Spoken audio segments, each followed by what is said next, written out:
जय झूलेलाल दोस्तों।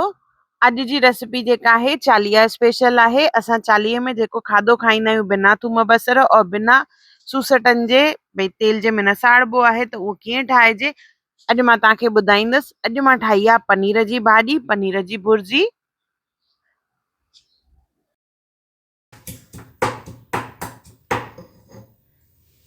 जय झूलेलाल दोस्तों, मां मुस्कान आहूजा और तव्हांजो स्वागत आहे मुंहिंजे चैनल हुनर मुस्कान का सिंधी ते। इहो उहो चैनल आहे जंहिं ते मां Sindhi recipe, Sindhi culture, Sindhi tradition, असांजा ॾिण वारनि ते थियण वारा खाधा सभु मां इन ते अपलोड कंदी आहियां, उहो बि सिंधी लैंग्वेज में, जीअं असांजी सिंधियत, असांजी सिंधी ॿोली अॻियां वधे और घर घर ताईं पहुचे। तो वीडियो जरूर ॾिसजो, पसंद अचेव तो लाइक शेयर और सब्सक्राइब जरूर कजो। पंहिंजे माइटनि और दोस्तनि ताईं ये वीडियो जरूर पहुंचाइजो, जीअं कंहिंखे अगर ज़रूरत हुजे तो उन ताईं इहो वीडियो पहुचे।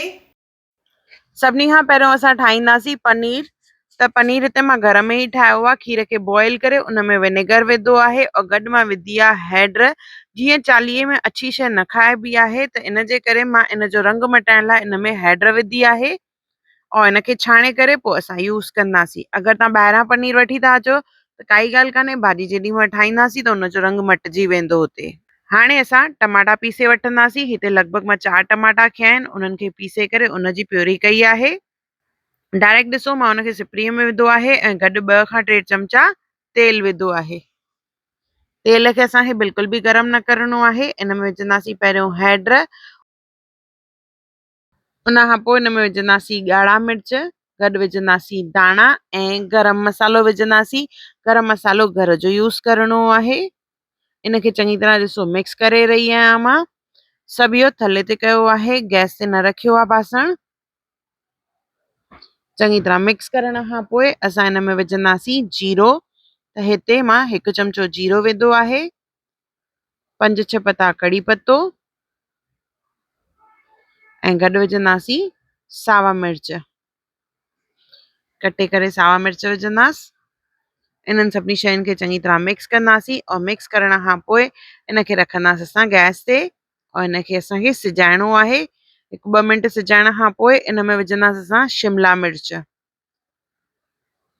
त हिते मां 2 शिमला मिर्च खया आहिनि, लंबू लंबू फारूं कयूं आहिनि। कुछ मिंट इनखे भी सिजाईंदासीं। उन खां पोइ इन में विझंदासीं लूणु। चङी तरह मिक्स कंदासीं। चङी तरह मिक्स करण खां पोइ जेको असां पनीर ठाहे रखियोसीं उहो पनीर इन में विझंदासीं। अगर बाज़ारी तव्हां पनीर वठो था त उनखे कद्दूकश करे इन में विझिजो। मां जस्ट जीअं पनीर ठाहियो, विनेगर ऐड करण खां पोइ प्रेसिपिटेट थी वेंदो त उनखे मां सिर्फ़ छाणियो आहे छाणीअ सां, क्यूब फॉर्म में न आंदो आहे।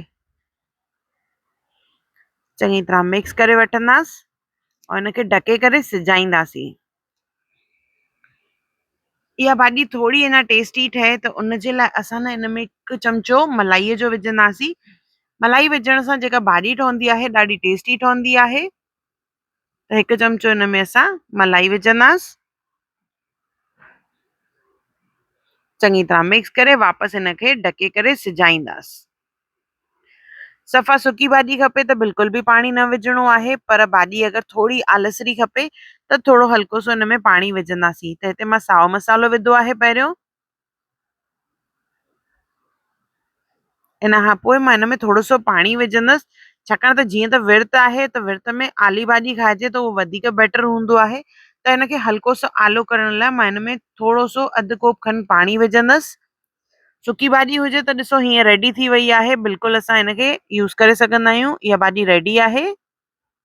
शिमला मिर्च भी सिजी वियो आहे।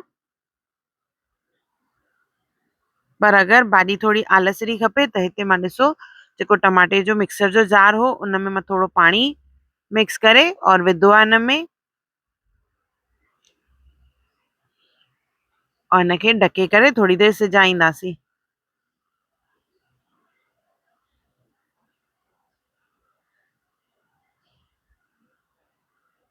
इहा भाॼी जेका आहे ॾाढी टेस्टी ठहंदी आहे और जीअं मां ॿुधायो मां विर्त आहे त विर्त में थोरी आली भाॼी हुजे त वधीक सुठो हूंदो आहे।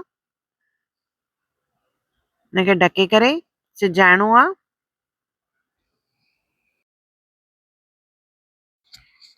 ॾिसो लॻभॻि 5 खां 7 मिंटे में इहा भाॼी जेका आहे चङी तरह सिजी वेंदी। तेल मथां तरी आयो आहे। इनखे मिक्स कंदासीं और गरमा गरम इनखे फुल्के सां सर्व कंदासीं। इहा असांजी चालीहे जी पनीर जी भाॼी तयार थी वई आहे। एतिरियूं केतिरियूं रेसिपीज़ जेके आहिनि मां पंहिंजे चैनल ते अपलोड कयूं आहिनि। उन सां गॾु चालीहो कीअं मल्हाइजे, उन सां गॾु पूॼा कीअं कबी आहे, बहिराणो साहिब कीअं ठाहिबो आहे, त चालीहे सां और बहिराणे साहिब सां रिलेटेड केतिरा ई वीडियोज़ आहिनि जेके मां पंहिंजे चैनल ते विधा आहिनि। त ज़रूरु चेक कजो और मूंखे कमेंट करे ॿुधाइजो त तव्हां अहिड़ो कहिड़ो वीडियोज़ मुंहिंजे चैनल ते ॾिसणु चाहियो था त मां उहो कोशिशि कयां जल्दी अपलोड कयां। इहा असांजी चटपटी पनीर जी भाॼी तयार आहे जेका बिल्कुलु सात्विक आहे और टेस्टी बि आहे गॾोगॾु। ज़रूरु ठाहियो और कमेंट करे मूंखे ज़रूरु ॿुधाइजो त रेसिपी तव्हांखे कीअं लॻी। अगर तव्हांखे मुंहिंजी वीडियो पसंदि आई हुजे त उनखे लाइक कजो, शेयर कजो और सब्सक्राइब कजो। इंस्टाग्राम और फेसबुक ते मूंखे ज़रूरु फॉलो कजो और मुंहिंजी नई अचण वारी वीडियोस खे ॾिसण लाइ बेल आइकॉन ज़रूरु क्लिक कजो। जय